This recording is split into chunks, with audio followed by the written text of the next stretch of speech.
much power to vote on stuff, quite frankly, I don't think you really know a lot about, as much as we know about it. So yeah, we play against these guys every single night. We battle against these guys. We know what they say on the court. We know how they handle their teammates. We know how they approach the game, and our vote should count. Our opinions should count.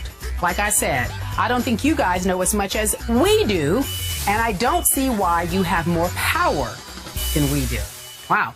Durant on a bit of a rant. He also added that the media doesn't know expletive when a reporter asked about his coach's job security. Skip, I don't know if you know this, but he often takes on bloggers and reporters on Twitter. Now he's moved it to a bigger stage. What do you make of what he said this weekend? Stephen, as you remember, for years on this show, I often said that Kevin Durant was my favorite NBA player playing for my hometown team in Oklahoma City. And I must admit today that Kevin Durant, for me, is getting more and more difficult to love as a basketball player and an NBA personality. So, Stephen A., here we go again with the split personality that is Kevin Durant, the identity crisis that is Kevin, the contradiction that is Kevin Durant. It just seems like year after year, Kevin struggles to find who he is or who he isn't, or what he should be or what he shouldn't be. We have nice Kevin, then not nice Kevin. We have kind Kevin, then not kind Kevin. Friday, he attacked the credibility, if I'm going to get this straight in my head, the credibility of the media voters who just last year voted Kevin Durant the MVP of this league. That's hard for me to compute. And it reminded me, as you'll remember, Stephen A., of something that happened to me personally with Kevin, 3 years ago, when I'd often said on this show that I criticized Russell Westbrook for taking too many shots that my guy, Kevin Durant, should be taking. And then Kevin blasted me for blasting his teammate Russell. And I guess I get, well, he's defending his teammate, but it's at the expense of the guy who said for years, favorite player, and all the way back to his freshman year at Texas, I predicted that he would win multiple NBA scoring titles. So it felt to me like he's biting one hand that feeds him. And then last year, we had him switching all the way over from the not nice Kevin Durant shoe commercial to creating the website that is strongandkind.com, because he wanted to change the perception that nice guys finish last, that he said nice guys can finish first. So now, to sum this up, we have a guy who has tattooed on his body 2 Bible verses, and yet last year, Kevin Durant led the NBA with 20 technical fouls. It's like a contradiction. I'm a little lost here because, frankly, Stephen, I think Kevin Durant's a little lost. Well, since you've acknowledged that you're a little bit lost, allow me to try and enlighten you. Number one, I don't really have too much of a problem with Kevin Durant taking the position that he took on its surface, but you'd be surprised as to why I feel that way. First of all, you have to consider the fact that, once again, just like when he came after you because you basically attacked Russell Westbrook in his eyes, the same could be said for the media who's brought into question the resume of a Scott Brooks. Now, all of us have speculated whether or not Scott Brooks is going to last long at Oklahoma City. But if I'm Kevin Durant, I certainly don't have a problem with Scott Brooks. This is a man that over the last 4 years has taken them to 3 conference finals appearances, 1 NBA finals appearance, and the other time they didn't make it. They went to the Western Conference semifinals. So you look at that, combined with a resume that religiously records over 50-plus win seasons, with the exception of the lockout shortened season for 66 games in which he won 47 of those games. From a record perspective, there is no reason on earth to bring into question the credibility of a Scott Brooks. Nevertheless, it is something that happens religiously, and Kevin Durant, the reigning league MVP, who starred in Scott Brooks' first season as the head coach, first full season as a head coach. Kevin Durant averaged 30 for this man on 20 shots a game. And so when you look at it from that perspective, he's absolutely right to come to the defense of his coach. That's point number one. Point number two, He's a guy that is class personified. You can say what you want about Kevin Durant with the 20 technical fouls and all of that stuff, but I go considerably deeper than that. I think about a guy who's universally recognized as one of the top 3 players in all of the NBA, who conducts himself like a model citizen, who's a fabulous ambassador for the game of basketball. He loves the game of basketball, wants to play all the time, tries to do things the right way.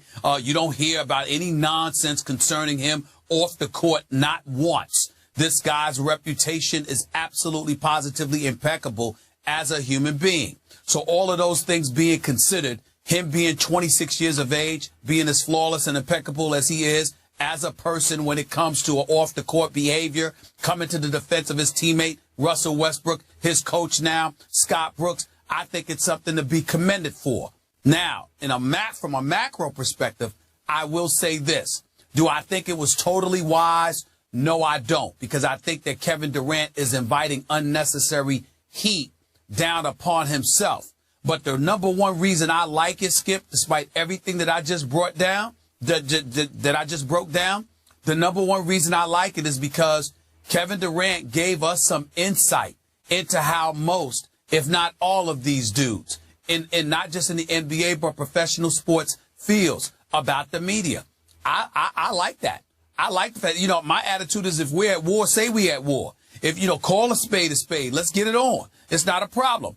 I love the fact that he was honest enough to say what he said, because if he is willing to speak out and say what he said, could you imagine what these other dudes feel, despite smiling in folks' face, despite engaging in PC and just saying the right things? No, Kevin Durant saying, look, this is how I feel, and I guarantee you, most of the guys that's in this league feel exactly the way that I do, because they do feel victimized. They do feel a lot of these things. And most of the time, it's grotesquely unfounded. They got a lot of damn nerves feeling that way. But you'd never know if they listen to spin doctors and what have you, always telling them to just say the right things to get through the moment. Kevin Durant is saying, I'm a grown man. I'm 26 years of age. You know my character. You know what I stand for. But I'm entitled to feel what I feel, and I'm going to be honest enough to say it. I thank him for that. I appreciate it. He's always treated me with the utmost respect, and I appreciate that. But even if he didn't, the fact that he was honest enough to say what he says makes me feel good, because I can't stand two-faced punks, and he is not that. He is honest and straightforward, and I give him credit for that, because there's a whole bunch of dudes in professional sports that will smile in your face and talk behind your back like the wusses they are. He is not that dude. I give him credit for that. Okay. You give him credit for that, but how in the previous breath could you call him an NBA ambassador? That wasn't an ambassador thing to say, both on Friday or Saturday, attacking the media both days. Ambassadors are not always flawless. There are imperfections in every human being. This was not a perfect moment by Kevin Durant. I will openly admit that. But if you asked me, not just as a player, as a person, I'm talking all time. You can pick any era that you want. You can pick any sport that you want.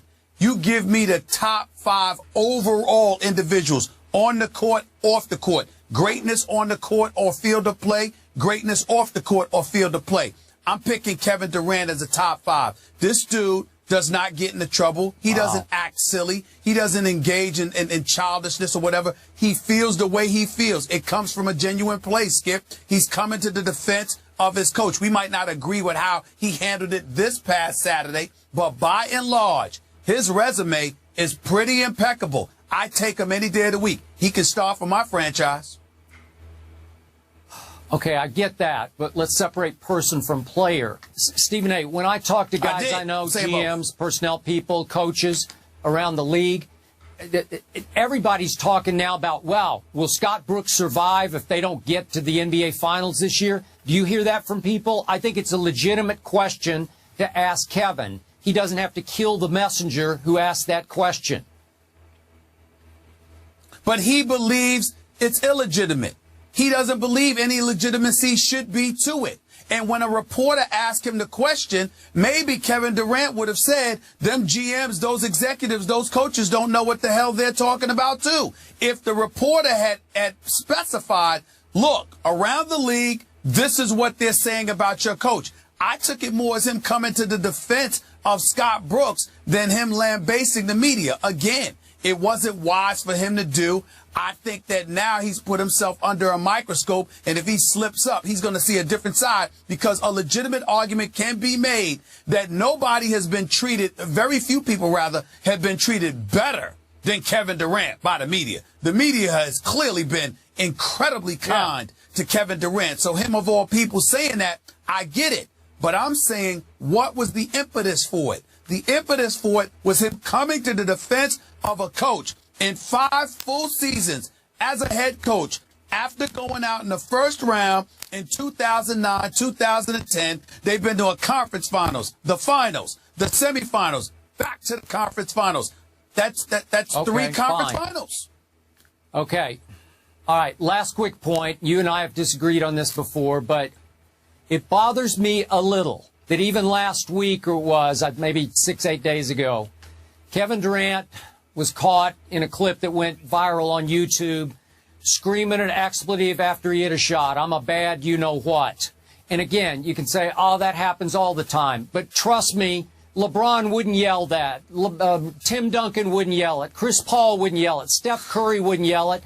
And yet you're putting Kevin Durant on a pedestal here that I don't think he quite belongs on. All right, Kevin Durant's thoughts again. My mic is messed up. I'll get back to you. We'll get back to this in just a moment. We'll take a break. But before we go to break, guys, let me show you this. Do you remember back in the day when we had this campaign going on? Get LeBron to dunk. LeBron shares his thoughts on the dunk contest when we return, and perhaps we'll pick it up where we left off. Stephen A., we're trying to get to you and your mic. First take back in just a few moments.